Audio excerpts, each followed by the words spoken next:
An unfamiliar animal appears beside the back step. Your hand goes straight to the shovel. But before you move closer, stop. In some encounters, approaching to swat, catch, or kill the animal can create the very danger you are trying to avoid. The first useful move is distance, not contact. Then watch what it was doing before it reacted to you, gather 1 or 2 safe clues, and identify it before deciding whether anything actually needs to be done. The point is not to love the animal. It is to keep fear from making the decision before the evidence does. That first pause matters because getting closer is not always the safer choice. With venomous snakes, attempts to catch or kill the snake are a common setting for bites. With a lone flying, stinging insect, swatting can provoke the sting you were trying to avoid. So the first job is simple. Stop adding pressure to the encounter. Take a step back. Bring a pet inside if you can do that without moving toward the animal. Use a doorway, a window, or the zoom on your phone. The aim is not to get a perfect look. The aim is to create enough distance to observe safely without changing what the animal is doing. There is one important exception. If several stinging insects are already attacking, this is no longer an observation exercise. Get away from them and go indoors. The pause is for situations where you have room not to make things worse. Once you have that room, notice what the animal was doing first. That means before you approached it, before the broom moved, before you leaned over for a better look.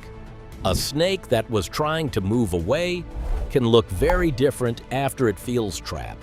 Snakes can flatten the body or head, gape, rattle the tail, and eventually strike when escape is limited. Some non-venomous snakes can make themselves look much more threatening this way. That does not mean the display is harmless. It means the display may be a reaction to pressure, not proof that the animal started the encounter by coming after you. So if the animal changes what it is doing because you moved closer, back up. You have already learned something useful. You are close enough to affect the evidence. Now gather a few safe clues. You do not need a field guide in one hand and a magnifying glass in the other. In fact, the magnifying glass would be a terrible idea.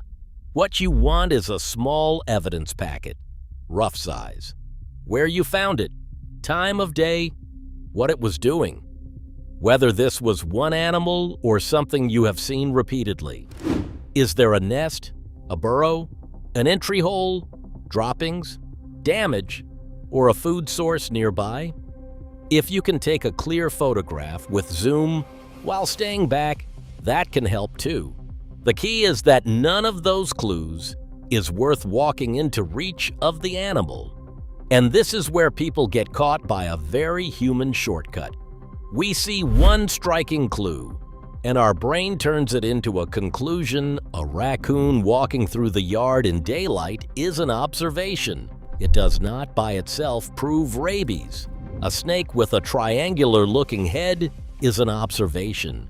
It does not prove the snake is venomous, because some non-venomous snakes can flatten the head and create that shape. A large carpenter bee hovering and darting towards someone is an observation.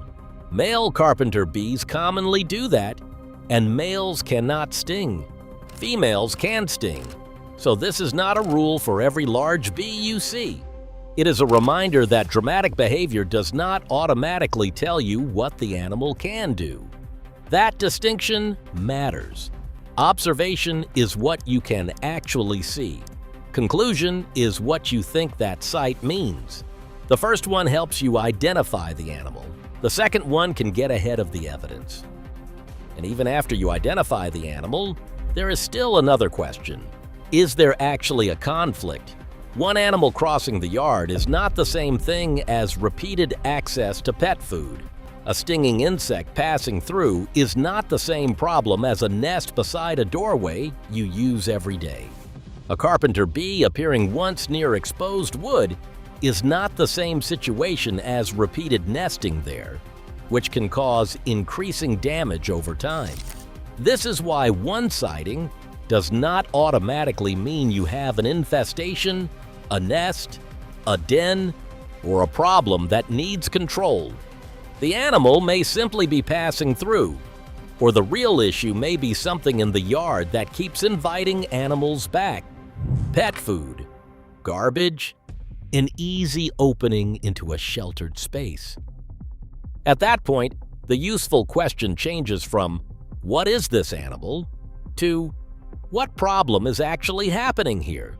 If there is no meaningful conflict, the lowest contact response may be to give the animal room and leave it alone. If food or water keeps attracting animals, remove or secure the attractant where practical. If animals are repeatedly entering through the same opening, the answer may be to deal with that entry point using a species-appropriate method while making sure you are not trapping an animal or dependent young inside. If there is a nest near a heavily used area, a venom concern, possible structural damage, an allergy concern, an animal you cannot identify safely, or uncertainty about wildlife law, that is a good point to stop improvising and get qualified local help.